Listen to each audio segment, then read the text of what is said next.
janabah. Orangnya disebut junub. Tapi yang populer di kita itu bukan janabahnya tapi junubnya. Sehingga istilah mandi besarnya juga disebut mandi junub. Ya, padahal junub itu adalah orangnya, mau laki-laki mau perempuan itu junub. Adapun hadasnya namanya janabah.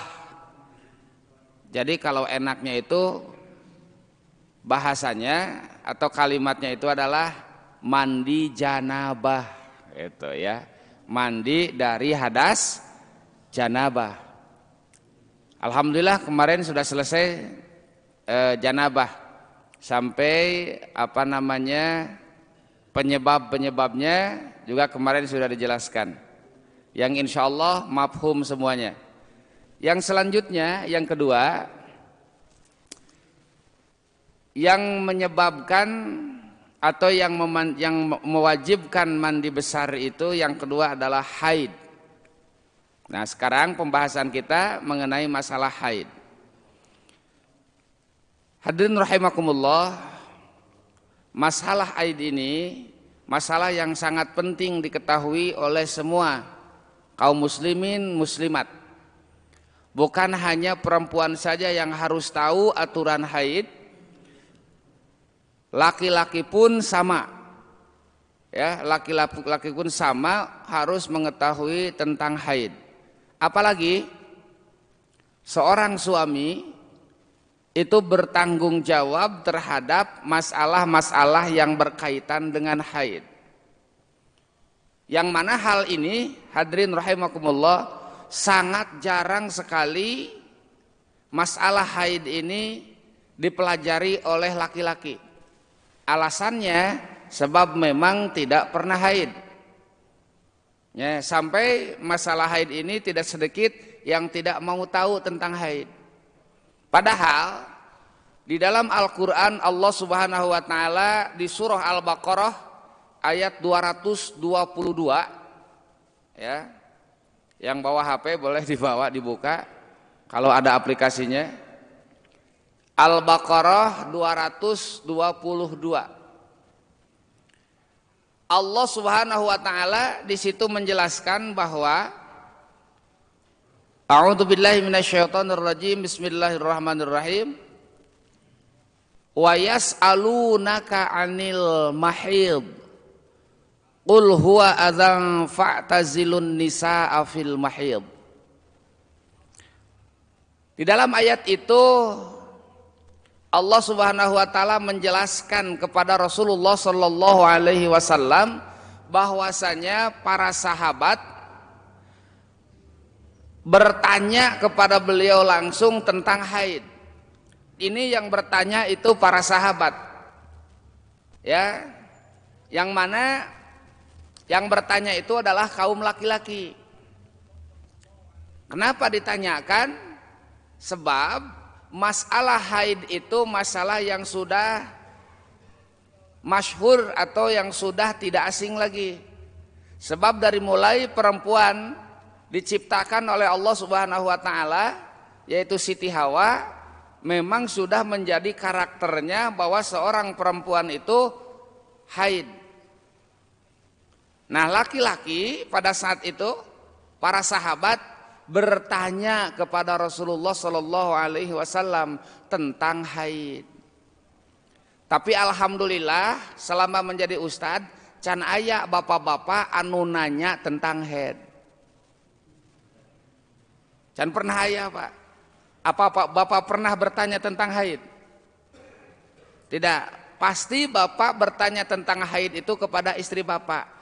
Mah geus beres acan, eta anu ditanyakeun ke bapak. Nah, geus saat acan, dah eta nu ditanyakeun teh nu kararituna we geura we. Ya Allah ya Karim. Padahal mah teu kudu ditanyakeun Pak, lamun geus salat berarti geus beres geus sakitu tah. Kalau ibu-ibu alhamdulillah ya sering tidak tapi selalu ada yang bertanya tentang haid, sebab mereka pelakunya. Yang ditanyakan mereka itu biasanya begini Pak Ustadz, abdi teh tos bebersih bahasana rata-rata. Abdi teh tos bebersih cenah, tos salat, atuh peuting cenah dibikeun ka bapakna cenah kitu bahasana teh Pak. Ya. Tapi setelah itu keluar lagi. Bahkan cenah keur barang gawe teh cenah getihan deui bahasana teh kitu tah nya. Jigana ku sing ngalaman ya. Kumaha cenah eta teh? Kitu nya. Nah. Teraskeun wae pameng cenah. Hadirin rahimakumullah.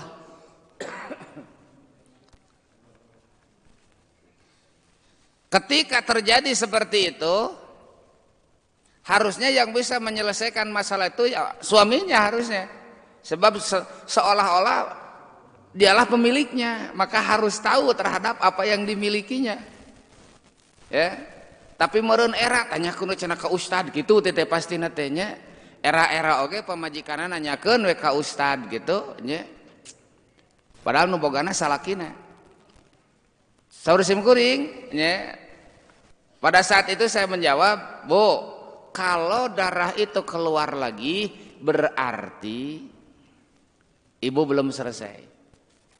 Berarti ibu belum tuntas keluar darah haid itu." Ya. Terus kumaha tuh? Tungguan deui cinta dugi kaberesna. Tuh, gitu eta teh, ya. Ini penting sekali kita pelajari, kita pahami, ya. Bahkan kalau sampai mengerti dengan aturannya sangat luar biasa. Sebab ini adalah termasuk salah satu kewajiban yang harus diketahui oleh muslimin muslimat, mukminin mukminat. Artinya laki-laki dan perempuan wajib mengetahui. Ibnu Abbas radhiyallahu an, ya.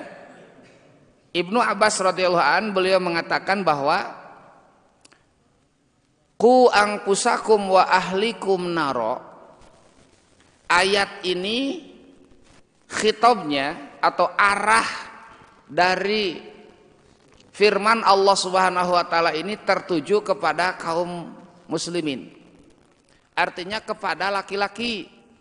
Ku anfusakum wa ahlikum naro. Ku jagalah anfusakum dirimu wa ahlikum dan keluargamu. Maka ayat ini hitobnya adalah kaum muslimin. Bapak-bapak ieu teh keunaan ayat ieu teh Pak. Jagalah dirimu dan keluargamu naron dari api neraka. Nah, penjelasan dari Ibnu Abbas radhiyallahu an ya, tentang ayat perintahan Allah menjaga diri dan keluarga ini menurut beliau adalah jaga dirimu dan keluargamu itu bil ahkami syariah. Jaganya itu dengan hukum-hukum syariat. Bahkan dilanjutkan wa'allimuhu ilma dinihi, dan ajarilah keluargamu ilmu agama. Berarti kewajiban untuk membimbing ya keluarga itu adalah seorang kepala rumah tangga. Makanya Rasulullah Shallallahu Alaihi Wasallam menganjurkan, ya ma'syara syabab man istata'a minkumul ba'ah falyatajawwaj.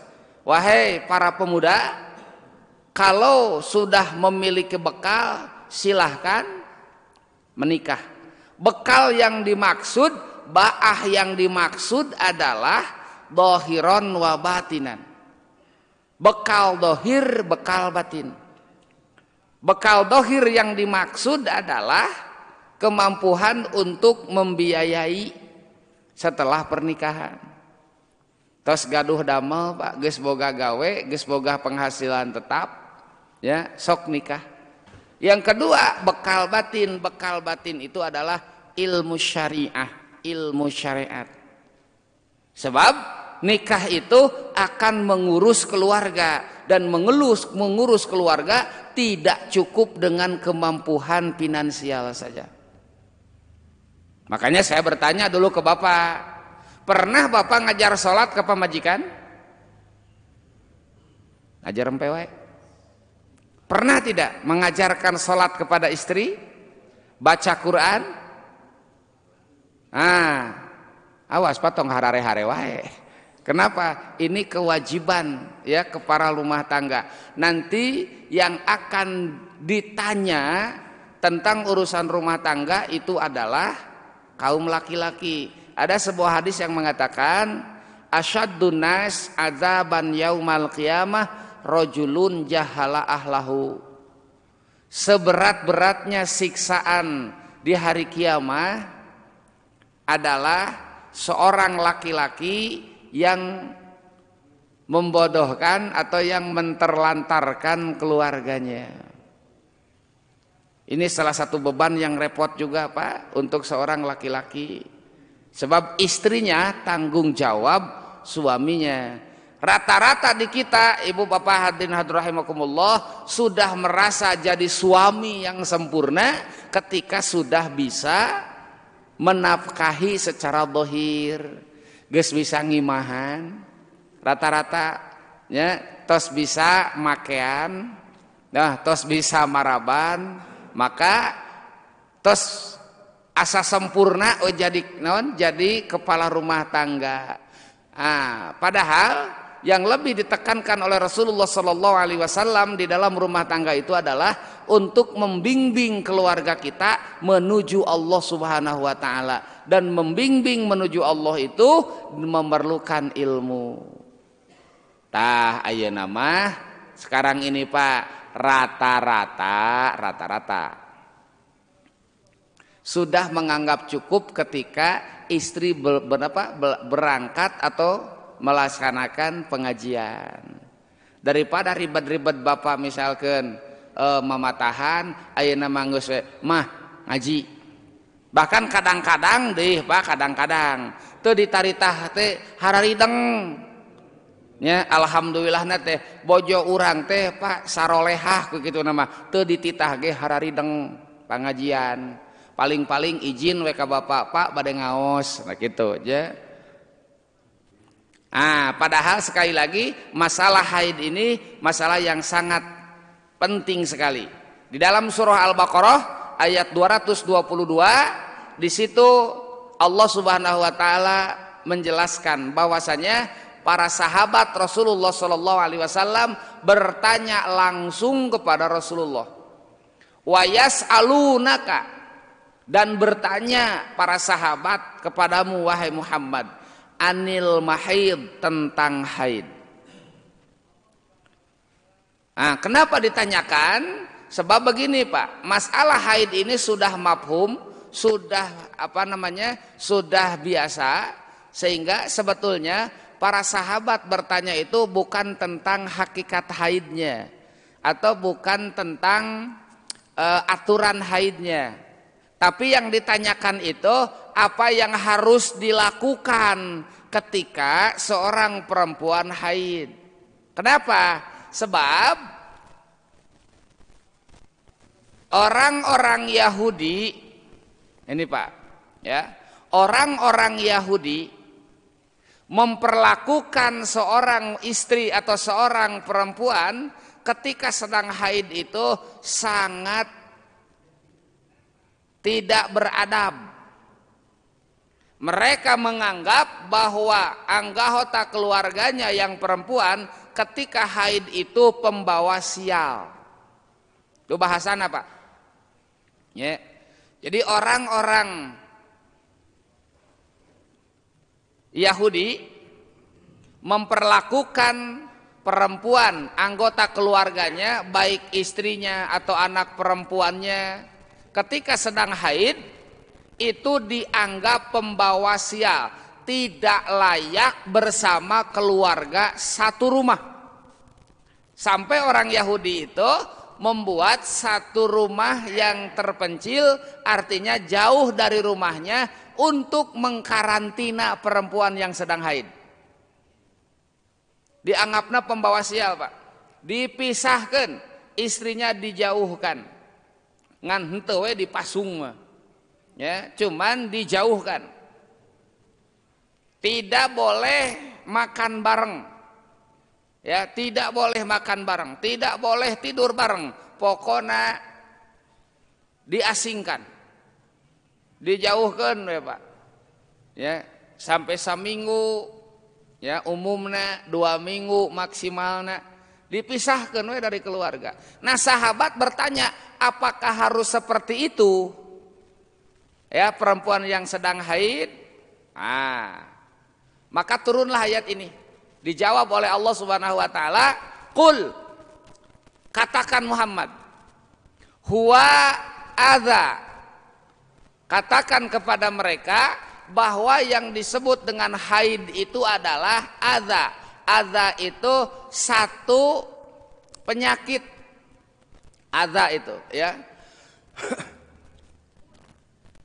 Penyakit yang sudah biasa. Sebab kalau orang Sunda mengartikan adza itu pilara, Pak. Artinya adza itu sesuatu yang menyakitkan. Boleh Bapak tanya ke istri Bapak, tidak sedikit perempuan itu mengeluh sakit ketika datang bulan. Sebab memang terasanya itu sakit. Kan Bapak mah teu kungsi kekerenyedan eta teh Pak. Ya, teu kungsi ngarasakeun sakit itu. Padahal itu adalah adza, sesuatu yang menyakitkan perempuan. Ya. Tapi dikarenakan haid ini sudah menjadi rutinitas, sudah menjadikan kebiasaan, maka rasa itu sudah tidak menjadikan sakit untuk perempuan. Ya, sudah kebiasaan. Gitu ya. Bahkan kadang-kadang ketika disentuh atau kadang-kadang ketika ditoel gitu ya, sok murungkut atau napi murung ya. Tapi si perempuan tidak mengatakan bahwa itu adalah sakit. Ya, sebab salakina sieun ngamek. Nah, padahal haid itu seperti itu adanya, Pak. Kul huwa adza, itu sesuatu yang menyakitkan. Sehingga di dalam definisi haid, para ulama mengatakan bahwa haid itu adalah damu jibillatin ya, ay khalqatin wa tabi'atin taqtadihi tiba'us salimah yakhruju min aqsarahmil mar'ah ba'da bulughiha ala sabili sihah fi awqatin ma'lumah. Artinya haid itu adalah darah yang sudah menjadi tabiat, darah yang sudah menjadi kebiasaan dari seorang perempuan, bahkan menunjukkan sehatnya seorang perempuan dengan keluarnya darah haid.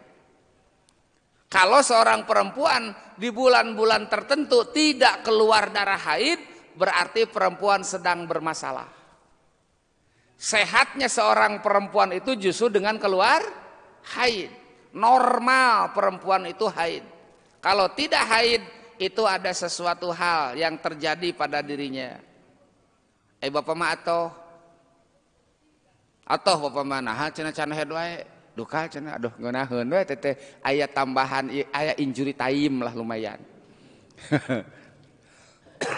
Sebab biasanya Pak, kalau si perempuan stres ya, terlalu bebannya berat, itu haidnya tidak akan teratur, atau haidnya itu suka berubah-berubah, atau ada makanan-makanan tertentu yang dikonsumsi oleh seorang perempuan yang mengakibatkan siklus haidnya itu tidak teratur.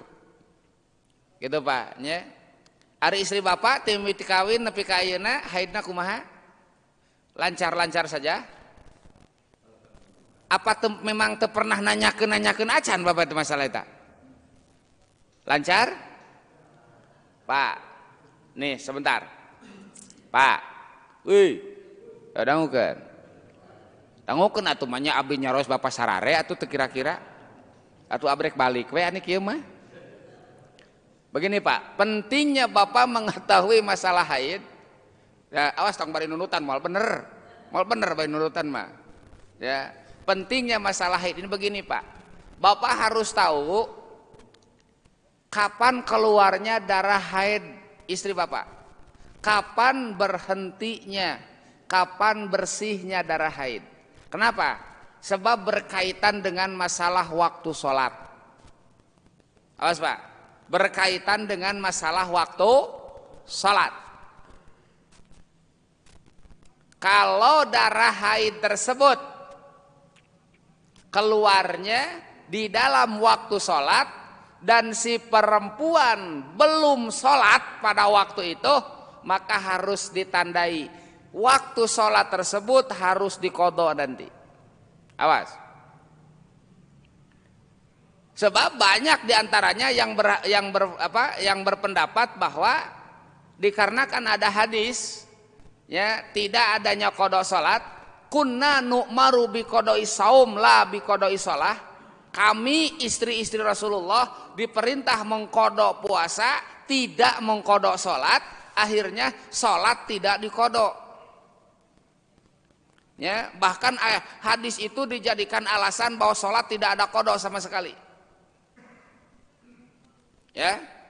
Bapak pasti pernah mendengar, pernah mendapatkan penjelasan semacam itu, bahwasanya tidak ada qadha salat. Benar Pak? Pernah dengar? Ya. Padahal yang namanya salat itu wajib diqadha ketika tidak dilakukan pada waktunya.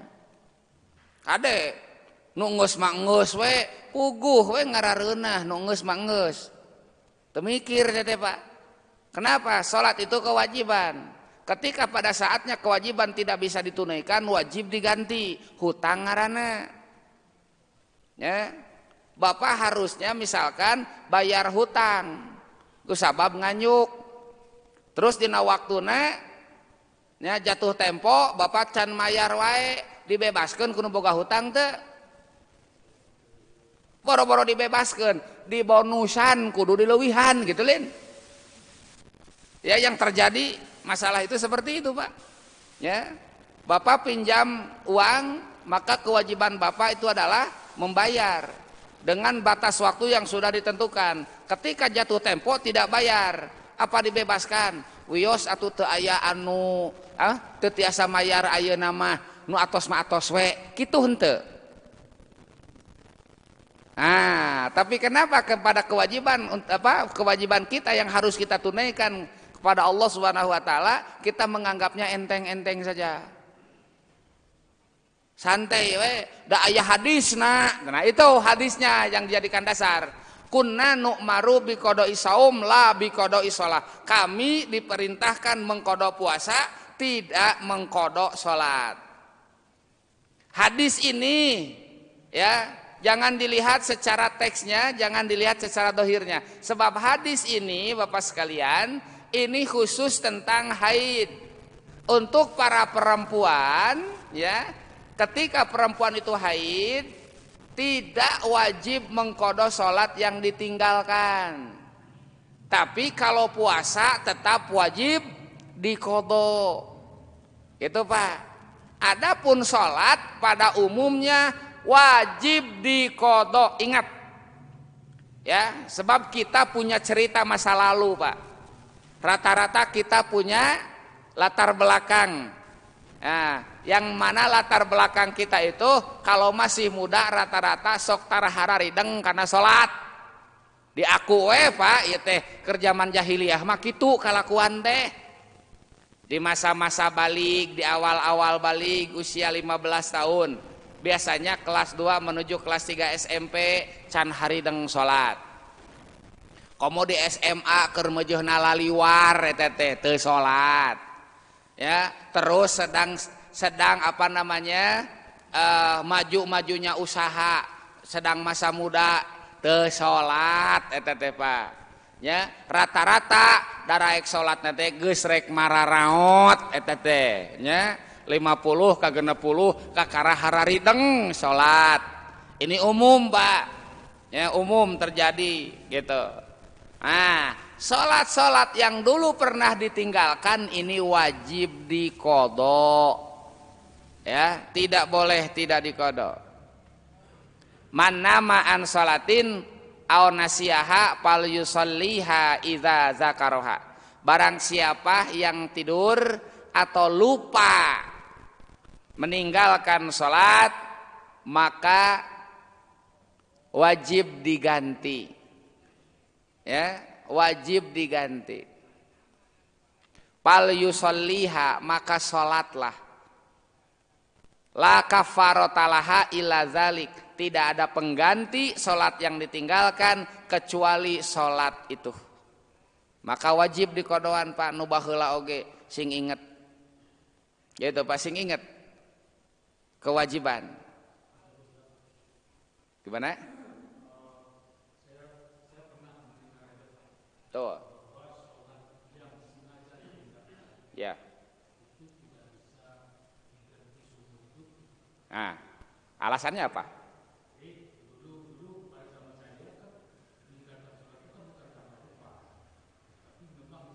Bagus, ya. Nah, kenapa harus diganti? Ini menggunakan metode kias, Pak. Kiasnya kias aulawi. Yang tidur saja tidak disengaja, begini Pak dalilnya. Yang tidur saja tidak disengaja, lupa yang tidak disengaja wajib diganti. Apalagi yang sengaja ditinggalkan. Itu namanya kias aulawi. Contohnya dalam Al-Quran seperti ini. Wala taqul lahuma uffi wala tanharhuma. Kita kepada orang tua yang dilarang dalam Al-Quran itu hanya apa? Mengatakan ah dan membentak. Itu yang dilarang. Teksnya seperti itu. Kalau ngepret Pak, najong, ngajejek, teu dicarek ku Quran. Tidak ada larangan di dalam Al-Quran bahwa kita kepada orang tua memukul, tidak ada. Yang ada wala taqul lahuma uf wala tanhar huma. Janganlah kau berkata ah uf, itu maksudnya.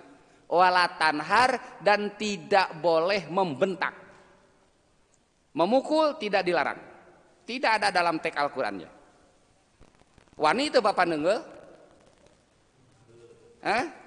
Datu dilarang Pak, lamun nyebut ah ulah.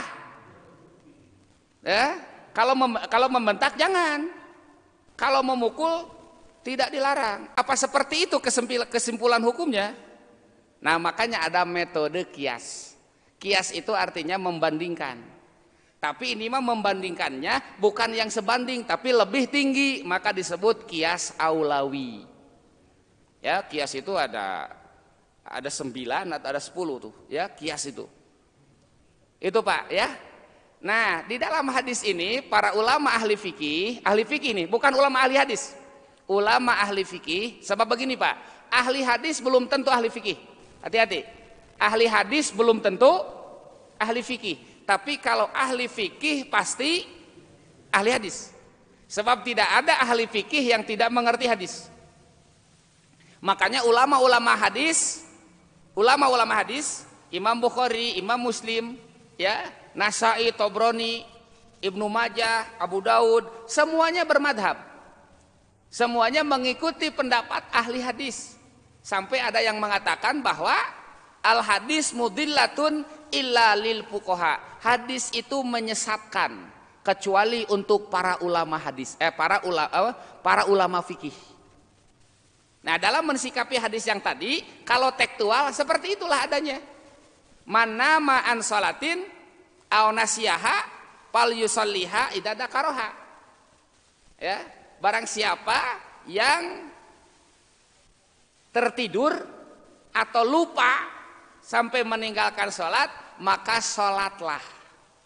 Ya, maka sholatlah. Tidak ada pengganti sholat yang ditinggalkan kecuali melakukan sholat itu. Maka disebutlah qadha. Para ulama fikih memahami hadis ini seperti tadi. Jangankan disengaja, lupa saja, atau ketiduran, ini wajib diqadha. Apalagi sengaja. Disebutnya kias aulawi. Ya. Nah, di dalam Al-Quran banyak yang seperti itu Pak. Kalau kita tekstual seperti ini lagi, hurrimat alaikumul maitatu waddamu walahmul hinzir. Diharamkan atas kamu sekalian darah dan daging babi. Yang diharamkan itu daging babi. Ari lemakna Lemaknya boleh. Lemak dengan daging beda tidak? Ahmadnya beda apa tuh ya? Daging babi yang disebutkan di dalam ayat Qur'annya itu adalah daging babi. Tapi ketika ada lemak babi heboh. Wah, makanan ini tidak boleh dikarenakan mengandung lemak babi. Heboh deh Pak. Ya, padahal lemak dengan daging tidak sama. Lemak-lemak, daging-daging Pak Tete. Ya. Itu makanya naon sababna Pak? Ya. Tidak sedikit ketika dikasih daging kurban, heug loba teuing gajihna Tete. Sok rada ngomong Tete. Aing lemak kungkul ieu cenah gitu. Lain daging cenah gitu. Ya. Nah, Pak, ini juga kias, Pak. Ini juga kias. Ya, kalimatnya disebut majaz mursal di sini, Pak. Yang dimutlakan di dalam Al-Quran itu adalah daging, tapi yang dimaksud adalah keseluruhan babi tersebut. Sehingga yang berkaitan dengan babi tersebut, apanya saja itu tetap haram, tetap najis. Sebab yang disebut dengan babi itu bukan dagingnya saja, lemaknya juga lemak babi, bulunya bulu babi, kulitnya kulit babi, tulangna tulang babi, sihungna sihung babi, nusok dikejadikan kongkorong geningan, baik da lain daging na imah cenah kongkorongna, awas hati-hati. Kenapa dibahasakan dalam Al-Quran dengan istilah dagingnya? Sebab dari hewan itu yang dikonsumsi paling utama adalah daging. Tapi bukan berarti daging saja yang diharamkan, seluruhnya diharamkan. Itulah kias namanya. Kalau memahami Al-Quran dan hadis dengan teksnya saja, dijamin lieur karena sirah Pak belit eta. Termasuk anjing yang menjilat, apa hadisnya teh, ida walagol kalbu ina ahadikum, ketika anjing menjilat wadah-wadah kamu sekalian. Di situ disimpulkan ya oleh dari teks hadisnya itu bahwa yang najisnya itu dari anjing apa? Air liur kan? Berarti cungurna nu najis deh. Ya, berarti badannya keseluruhannya selain cungurnya itu dianggap tidak najis. Sebab yang tertera di teksnya hadis itu adalah idza walago, ketika menjilat. Bapak pernah mendengar penjelasan itu? Ya. Jadi yang najis dari anjing itu apa? Air liurnya. Pertanyaan saya, kalau anjing itu menjilat celana Bapak, najis tidak? Sing tarik atuh tong ragu-ragu. Najis ente? Menjilat kaki Bapak, najis ente? Dina hadisna teh Pak, najis teh lamun ngajilat wawadahan, lain kana suku Bapak. Arek mikir juga gitu. Makanya perangkat untuk membongkar Quran hadis harus paham. Kalau hanya melihat teksnya hadis, ketika anjing menjilat wadah-wadah kamu sekalian, di dalam teks hadisnya itu ina ahadikum, ina itu artinya wadah, perabotan. Ya, perabotan rumah tangga bisa kan karena ember, karena baskom, naon deui teh? Karena piring misalkan, ya. Maka basuhlah. Disimpulkan di situ, berarti nu najis teh naonna? Cungurna. Nu najis teh bahamna. Kalau tekstualnya seperti itu, berarti najis itu hanya kena apa saja? Wadah-wadah saja. Kalau mau tekstual sekalian. Namun arek kitu tong sawareh-sawareh.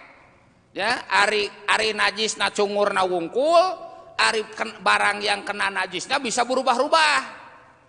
Selain wadah, kalau kena najis, kalau kena jilatan anjing berarti najis. Jangan seperti itu Pak. Berarti itu adil gitu mah. Paham tuh Pak? Karena itu ngaharulang tepuguh itu ngartiin tuh. Anas capek abdi. Paham Pak? Gitu pala linter. Aduh Masya Allah. Ya, kudu pala linter. Ya. Makanya saya sarankan kepada bapak sekalian, kepada semua, ya, kalau bapak mau belajar ibadah jangan ke Quran dan hadis, langsung ulah da urang mah bararodo. Kita itu bukan orang pandai memaham isi Quran dan hadis. Makanya kalau bapak mau belajar ibadah, carilah ilmu fikih yang sudah diakui, ya. Fikih itu sudah diakui. Silahkan belajar ilmu fikih kalau mau bapak ibadah. Bapak lamun rek neangan syarat wudu nya dina Al-Qur'an jeung rukun wudu dina Al-Qur'an tidak akan selengkap apa yang sudah ada dalam kitab fikih. Komo bapak lamun simkuring nanya ke bapak, "Ai rukun salat aya sabaraha?" Aya sabaraha rukun salat, Pak? 13? 17? Atau 15? Atau kumaha bapak wae gitu? Duh, lieur mah. Kalau langsung ke Al-Qur'an dan hadis, bapak pusing menentukan syarat mana, rukun mana, ada berapa rukun salat. Lieur anak Quran mah teu aya. Sugan aya ayat arkanus sholati, misalkan eueuh na Quran teh pake gituan teh. Nah, yang menyimpulkannya adalah para ulama dari hadis dan Quran itu. Ya Pak ya? Paham nggak Pak? Begitu. Ya, ya Pak ya? Apa?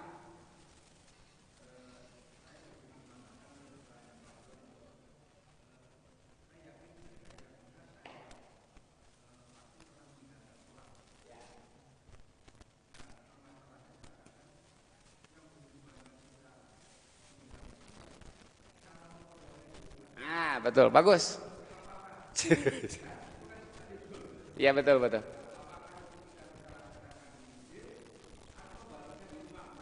Iya, betul. Nih, jadi karena bab sholat tina hede teh, asa jauh-jauh teuing ngacelok teh. Padahal saya hanya mencontohkan saja tadi di bab head ya. Tapi penting meureunana ieu teh nya, mata keluar oge penting itu Pak ya. Sok nyalahkeun abdi tapi nayeuna tina head kana salat itu. Bagaimana cara mengkodoknya? Ini yang jadi masalah itu Pak. Bagaimana cara mengkodoknya? Para ulama dalam hal ini ya jelas di dalam kitab-kitab fikih beliau para ulama mengatakan bahwa kewajiban mengkodok salat itu tidak ada batas waktunya Pak. Mau kapan? Yang penting bapak santai, yang penting bapak ada waktu, maka kodok sholat. Di mana? Apakah harus berjamaah? Ya, atanapi di bumi wae, saena di bumi wae, entong berjamaah, era datu nyambung sholatna, iya mah adaan, iya kodoan gitu Pak. Ya gitu. Tapi lamun ngararaku mah, orang berjamaah ieu nu baheula katinggaleuan mana lohor katinggaleuan teu, baik eta mah. Berjamaah kodok boleh? Berjamaah kodok boleh.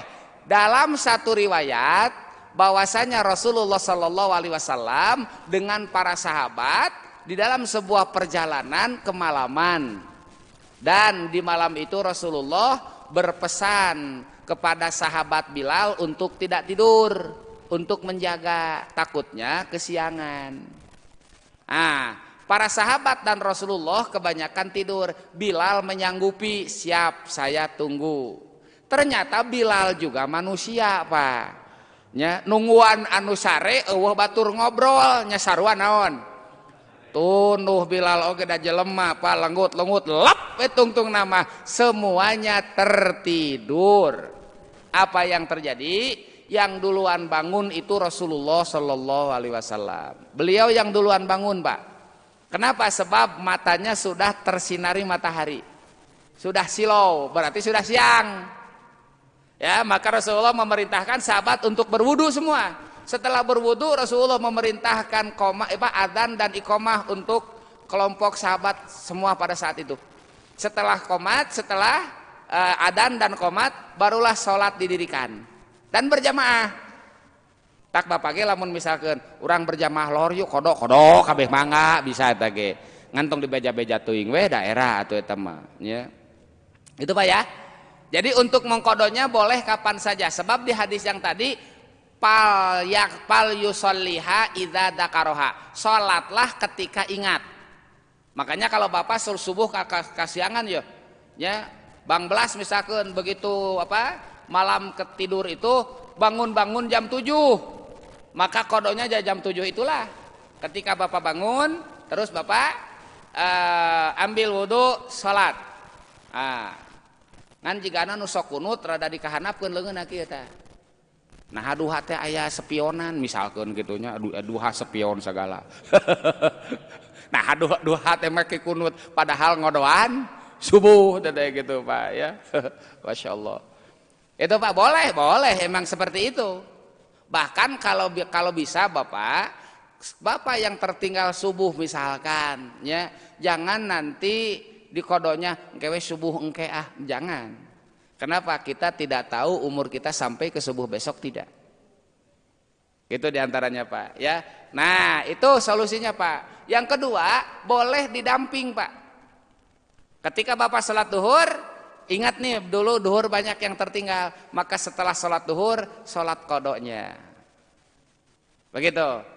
Asar juga didamping, maghrib didamping, isya didamping terus, dikarenakan Bapak kasusnya kayak tadi, teuing sabaraha da baheula teh asa lila atuh salat teh. Itu kan kasus Pak. Dan ini maaf saja Pak, ya, kasus yang umum terjadi. Ya. Aing sabaraha itu cenah teh tamat moal mayaran. Nah penting ada itikad baik Bapak mau mengkodok. Begitu? Ya, kodoan terus. Bahkan sebagian ulama sampai mengharamkan sholat sunnah. Bagi orang yang punya kodoanan sholat Pak, haram sholat sunnah. Ada pendapat semacam itu.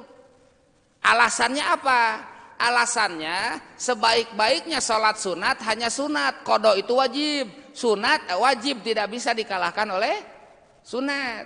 Ibaratnya begini, Bapak punya hutang, tapi Bapak sodakoh, hutang teu dibayar, sodakoh ngeureueuh. Ieu lamun panggih kudu boga hutang ditakol ieu jelema. Ai sia kaos nu teu hideng, hutang teu dibayar, sodakoh mineng. Sebaik-baiknya sodakoh hukumnya sunnah, bayar hutang wajib. Orang yang sudah punya untuk bayar hutang tapi terus saja dia mundur-mundur waktu, kata Rasulullah SAW, matlul ghani zulmun. Ya, menanti-nanti mayar hutang itu satu kezaliman, dosa Pak. Sarua jeung ngarampok, dosana teh ngarampok duit sakitu per hari dosana. Arek tan boga hutang. Itu teh sudah punya untuk bayar tapi dia tidak membayar. Itu kedoliman, sehingga dosanya sama dengan mencuri uang sakitu teh Pak per hari. Bagi orang yang menghutangkan, ketika dia memberikan waktu untuk membayar, dacan aya ieu nama ios mingur payun, oh mangga atuh eta aya mah, perharinya dinilai sedekah sebesar uang yang dipinjamkan. Semaruknya semaruknya ya, untuk yang munur-munur mayar dosa, untuk orang yang memberikan tempo kepada orang yang punya hutang, dia berpahala sedekah sebesar uang yang dipinjamkan. Ya, wa in kanu dzu usratin fanadhiratun ila maisarah, itu ayat Qur'annya. Nah, balik deh kana kodok tadi Pak.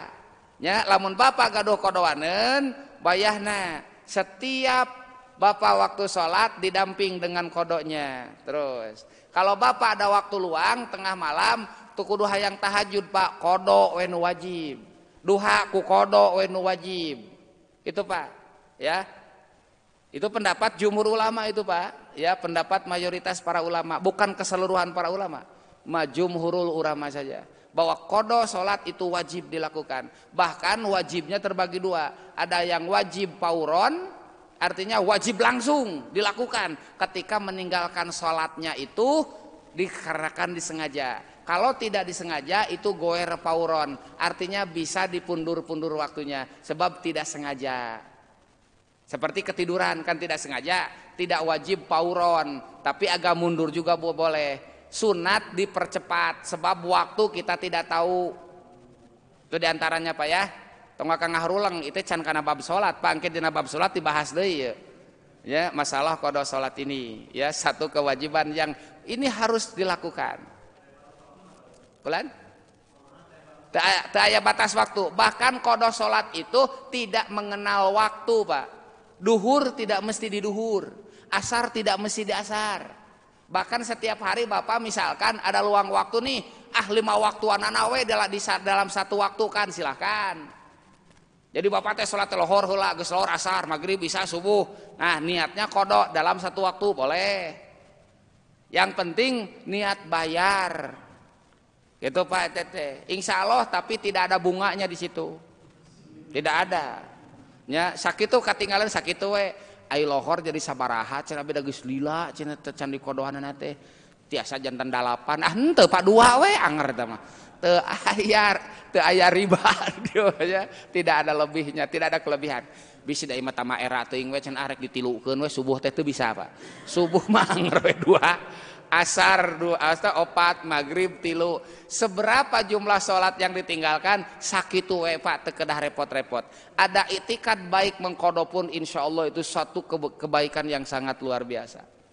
Itu diantara balik deui kana head ayeuna teh paye balik deui kana head.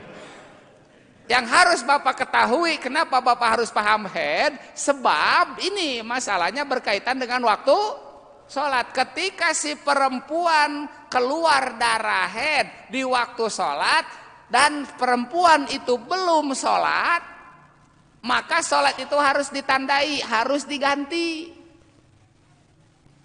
Jam 1 ya perempuan itu siang, jam 1 siang belum sholat, kerjaan atau misalkan ada kesibukan apa ya, tidak langsung sholat si perempuan itu.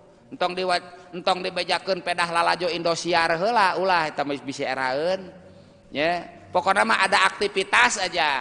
Ketika jam 1 dia mau sholat, ke air lah dia misalkan. Ketika buang air kecil, alah gening head. Otomatis perempuan tersebut tidak sholat. Sebab dengan adanya haid, maka terhalanglah kewajiban sholat. Pasti tidak sholat dan memang haram sholat. Tapi masalahnya antara penghalang sholat dan yang mewajibkan sholat duluan mana? Duluan datangnya wajib sholat. Cuman ketika mau sholat waktunya dipundurkan ya sampai jam 1, pas mau sholat keburu datang haid.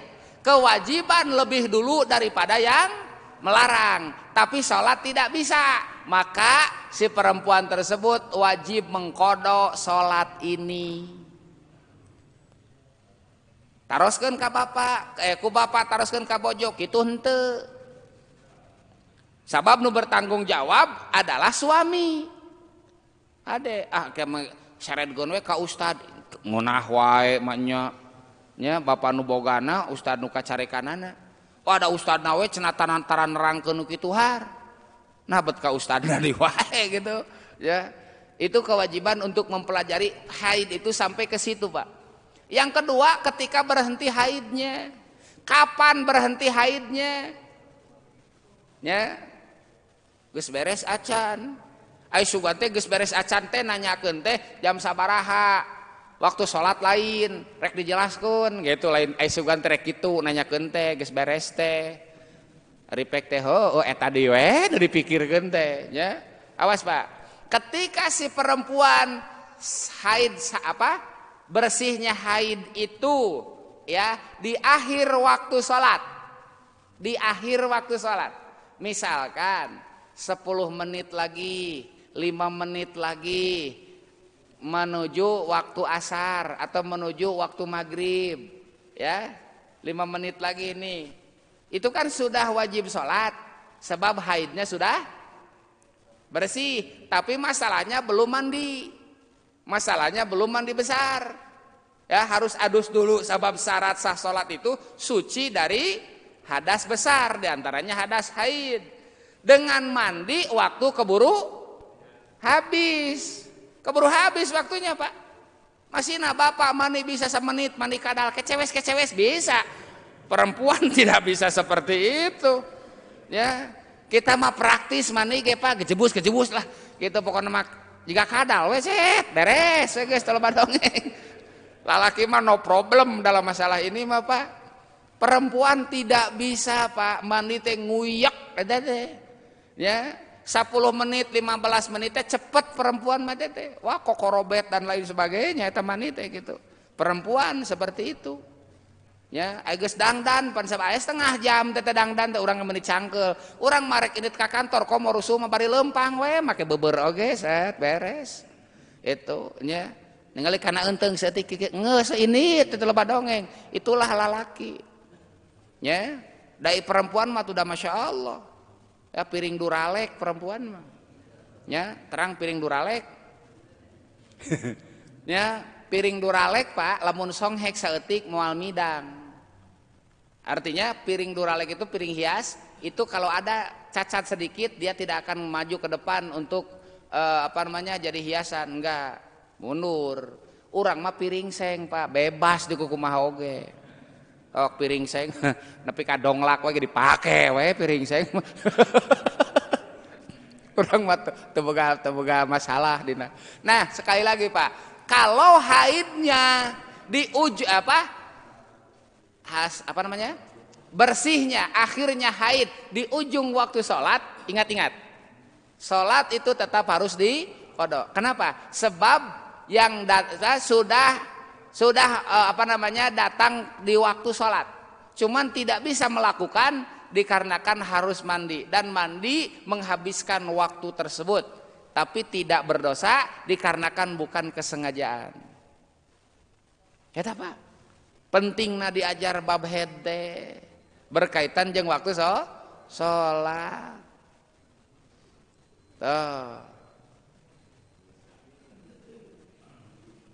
Sigana nu hidang mah balik nanyakeun ka pamajikanna mah hari haid kumaha ya. Iya, itu harus dipelajari ini. Satu kewajiban. Kasih tahu oleh Bapak. Mah, kalau haid di waktu sholat ya, di waktu sholat haid ya. Mama can sholat tapi kaburu haid. Ingat-ingat tah kodoan sholat eta. Itu satu kewajiban yang harus disampaikan oleh Bapak kepada istri Bapak. Ari pek teh da mamah ge nyaho, pasti Bapak era eta. Tapi kan baik, nggak apa-apa, silahkan saja, bagus itu, ya.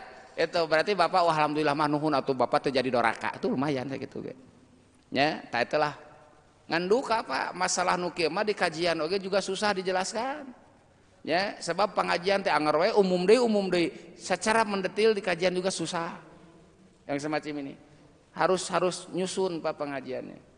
Begitu diantaranya Pak ya. Jam genap itu Pak, duh masya Allah, gecaang. Itu ya masalah haid itu ya. Nanti Bapak harus tahu juga waktu haid itu paling sedikit berapa, pertengahannya berapa, umumnya berapa, maksimalnya berapa. Terus Bapak juga harus tahu jenis-jenis darah haid. Ada berapa macam jenis darah haid, ya. Nah nanti kalau ada perubahan, siklusnya berubah, apa yang harus dilakukan? Pak, saya pernah punya teman nanya ke saya langsung, ya. Ieu teh cenah pun bojo, ari baheula mah keur budak mah keur sakola, nyebut kasim kuring teh biasa we ngaran. Ayeuna mah teu waniun nyebut ngaran, Pak. Padahal babaturan jeung sim kuring teh padahal mah biasa-biasa we. Anger we Pak Ustad ke orang jadi orang nu era enak gitu-gitu teh. Pak Ustad pun bojo teh dikiret. Tapi ge apal dikiret teh harita teu apal naon dikiret teh cing teh. Ya. Keguguran ya, terus dibersihkan. Tapi entah apa yang terjadi setelah dikiret itu tetap istrinya itu keluar darah haid walaupun tidak banyak. Tetap ada bercak merah setiap hari selama 1 tahun. Kabayang Pak, arijidna gitu. Arijid manehanana lain bapana imayana itu arijidna gitu. 1 tahun itu setiap hari ada darah, ada bercak saja. Terus kumaha?